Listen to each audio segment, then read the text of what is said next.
Ассалаумағалейкум. Менің атым Абылқасым Нұржан. Бұл менің алғашқы аралық бақылау, яғни мидтерм эссені мазмұндау бейнежазбам. Яғни мен бұл жерде өзімнің жазған эссемді сіздерге пайымдап, мән мағынасын ашатын боламын. Так. Егер айтатын кететін болсақ, бүгін менің ашатын тақырыбым ол қазақ мемлекеттілігінің дәстүрлері, сабақтастары және бастайтын болсақ. Кіріспеден бастап өтейік. Ең алдымен қазақ ол байырғыдан келе жатқан мемлекет, яғни қазақ хандығының мемлекеттілігі және оның елдік дәстүрі ол сонау ғасырлар бойы біздің қойнаудан келе жатқан ұлы мұрамыз болып саналады. Яғни ол ежелгі түркі дәуірінің өзін алатын болсақ, ұлы дала кездерін алатын болсақ, ол мемлекеттік құрылымдар, басқару жүйелері, әскери және заңдық негіздердің барлығын бастап біздің тарихымызға салып келген сонау ұлы мұра деп санасақ болады. Және сонымен қатар менің айтайын дегенім, қазақ мемлекеті тек саяси биліктің көрінісі ғана емес, ол ұлттық, рухани және мәдени көрініс. Кіріспемен тындырған болсақ, негізгі ойға көшуді жөн көремін.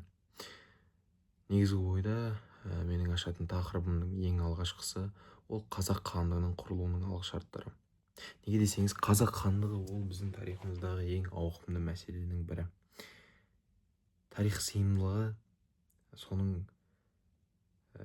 ең ұзақ емес, бірақ ұзақ бір бөлігін алып жатыр десем қателеспеймін. Сонымен айта кететін болсақ, қазақ хандығының құрылуының алғышарттары ол ұзаққа келетін әңгіме. Қазақ мемлекетінің нағыз тарихы терең қойнауда жатыр. Және де ол тек қана қазақ хандығы мемлекетімен ғана байланысты деп айту қате. Өйткені қазақтың мемлекеттілігі, қазақтың дәстүрлігі, қазақтың ел болып қалыптасуы сонау көне заманнан басталған болатын. Ежелгі және орта ғасырларда өмір сүрген мемлекеттер ғұн, үйсін, қаңлы, түрік, батыс шығыс түрік, қарлық, оғыз, қыпшақ, алтын орда деген сияқты мемлекеттер осының барлығы қазақ хандығының құрылуын негізін салған болатын.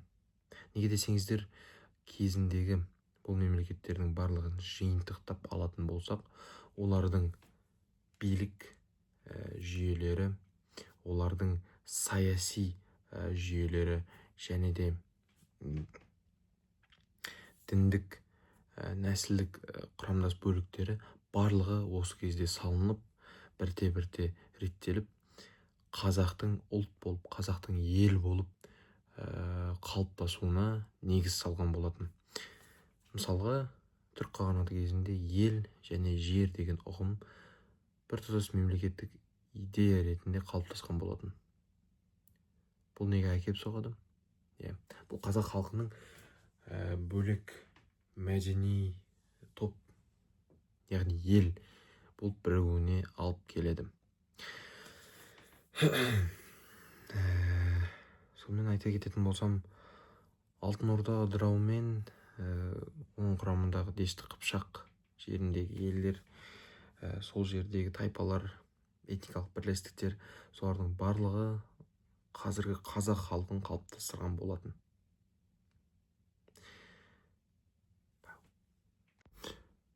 Ал енді келесі кезектегі негіздемеге өтетін болсақ, бұл тезистің атауы қазақ хандығының құрылу тарихы және территориалдық қалыптасуы.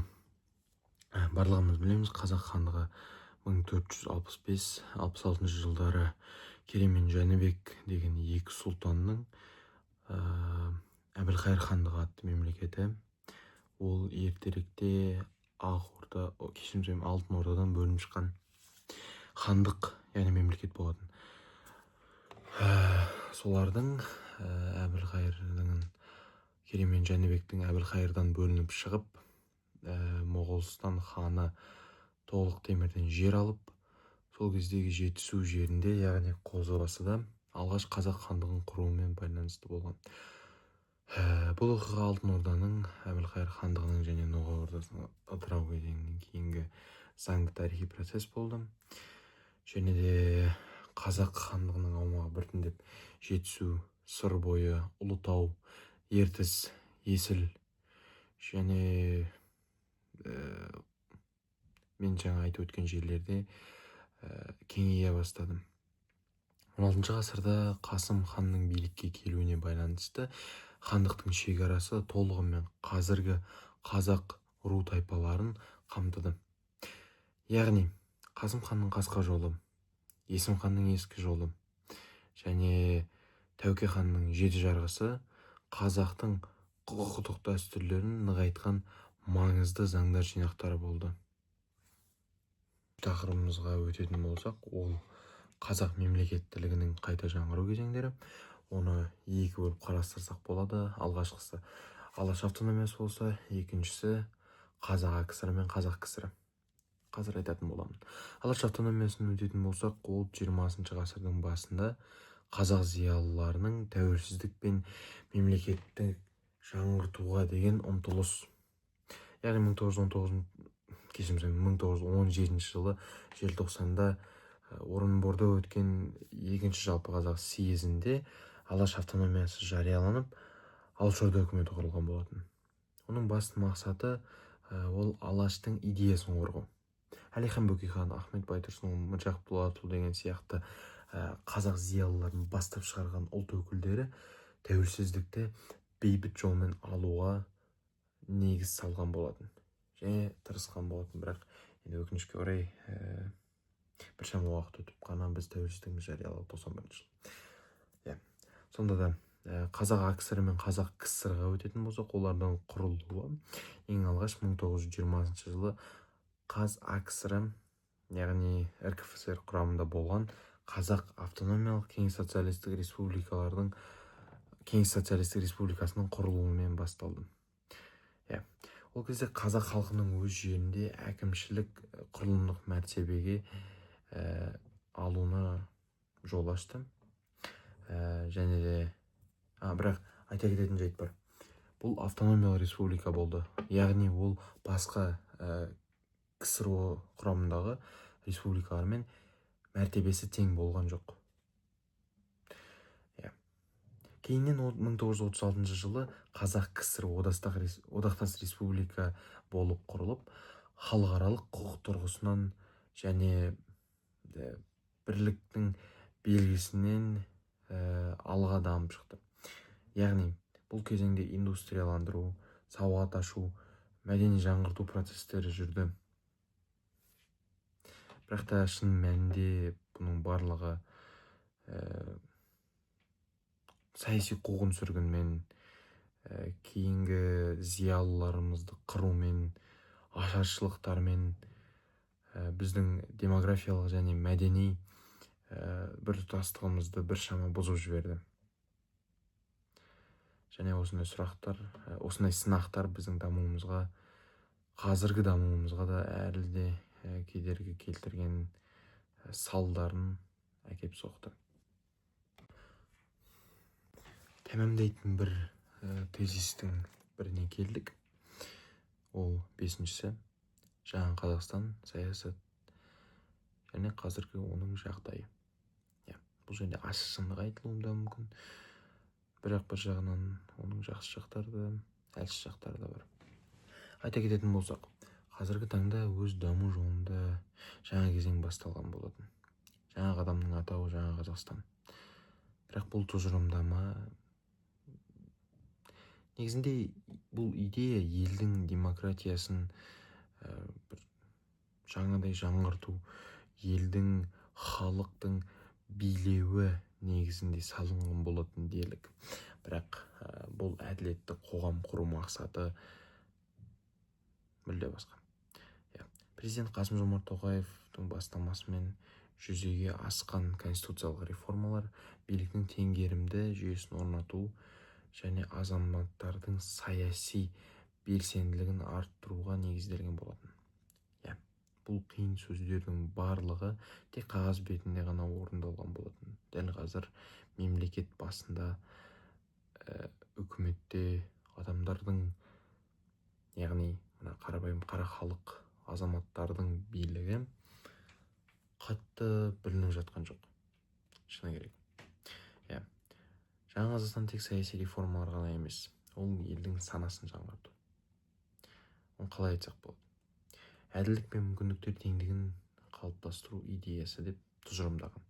Бірақ менің ойымша мемлекеттік басқаруда ашықтық, сыбайлас жемқорлықпен күрес, әлеуметтік әділеттік пен өңірлік теңгерімді басты бағыттар ретінде айқындау қажет болған. Қазіргі кезеңде Қазақстан экономикасын әртараптандыру жүзеге асып жатыр. Сонда да қатты емес. Қазір біздің мемлекетімізде жасыл энергетика, жаңа инновациялар, жаңа технологиялар енгізілуде, және оларды дамыту жолында біршама қиындықтар туындап жатыр.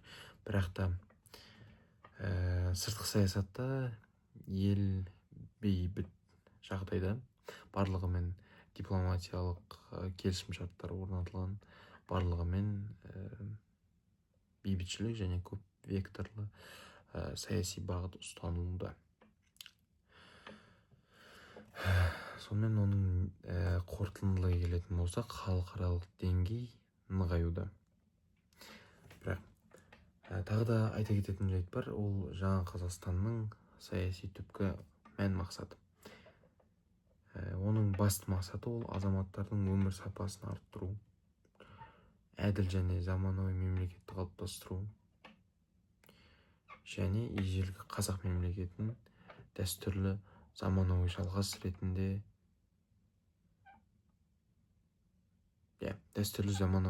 ретінде табу. Осымен 5-ші тезисіміз тәмам. Қорытындыға келейік. Яғни қорытындыға келетін болсақ, менің ойымша қазақ мемлекетінің тарихы ол 1000 жылдап келе жатқан үрдістің нәтижесі.